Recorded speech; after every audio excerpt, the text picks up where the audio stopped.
Waruzi ko Yesu 28% y'imigani yagiye aca yavuga ku mafaranga. No kuvuga ko mu migani 39 11 yavuze ku mafaranga, ukintu cy'amafaranga. Amafaranga murabizi neza ko aduteranya, ndetse murabizi ibyo yakoze na Yuda byaramuteze kugira ngo aganishe ku rupfu rwe rubi cyane yagize. Yuda Iskariyoti, amafaranga yamuganishije ku rupfu. Uyu munsi turacyakunda amafaranga, kandi Bibiliya iratubwira cyane ku kintu kigendana n'amafaranga tuhereye ku byo Yesu yagiye yigisha. Ndagusaba rero uwo muvandimwe, ejo uzajya gusenga, reba hariya imbere, uze kwitegereza umuapotre cyangwa witegereze ukuntu hariya hameze. Ikintu kigendana n'amafaranga, murebe ukuntu aba ameze. Uraza kubona ikoti apotre wawe cyangwa umushumba wawe yambaye, igiciro cyayo n'amafaranga yawo menshi aturuka ku mafaranga dutanga, ariko umukene uri ari ruhande rwacu. Numara kureba, nkunda kubwira abantu, ujye ureba witegereze ari imbere, ukore self evaluation ya financial, ukore nk'isuzuma ryawe ku bintu bigendana n'amafaranga atangwa kugira ngo urusengero cyangwa kugira ngo pastor agire imodoka nziza, agire ibintu byiza, amafaranga.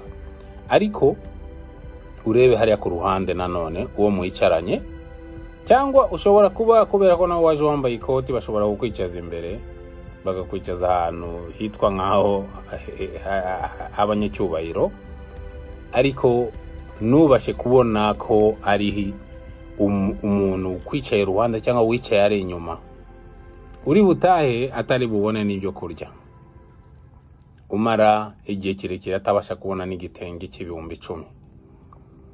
Ariko akenshi tukagira ubugugu bwo kutarekura.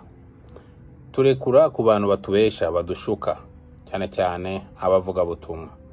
Njya nemera yuko ko tugomba gutanga amafaranga yafasha urusengero gukomeza kuraninga, nko kwishura amashanyarazi, nimba ari ubukode.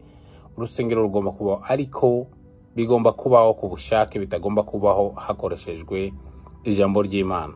Cyane dore ko yuko niho buryo bukoreshwa kugira ngo badukreyemo emotion, badukreyemo amarangamutima, kugira ngo tubashe kugira icyo dutanga. Igihe cyose winjiye mu rusengero, ndagusaba ikintu kimwe, ujye ureba bari abantu bacyari ruhande.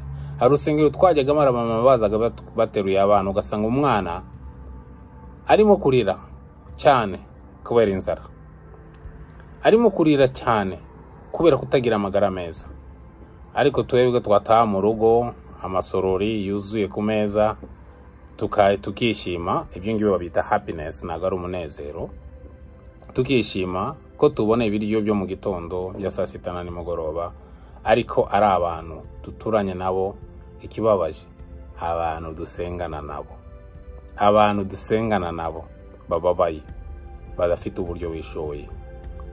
Tukagendera kuki? Tukagendera ku wa mugani w'umunyarwanda, umugani mubi cyane witwa ngo umusonga wundi ni ukubuza gusinzira. Nuko tubayeho. Ariko uriya muntu w'umukene, uriya muntu utishoboye, nta kintu azatubaza kuko nta bushobozi afite bwo kutubaza, dore ko badutinya no kwegera twebwe twitwa nkaho tubayeho neza. Kandi ibyo kuri tuba tubayeho nabi. Kubaho neza, ubaho neza ufite mu rukundo. Iyo udafite mu rukundo, uba urimo kubaho nabi cyane.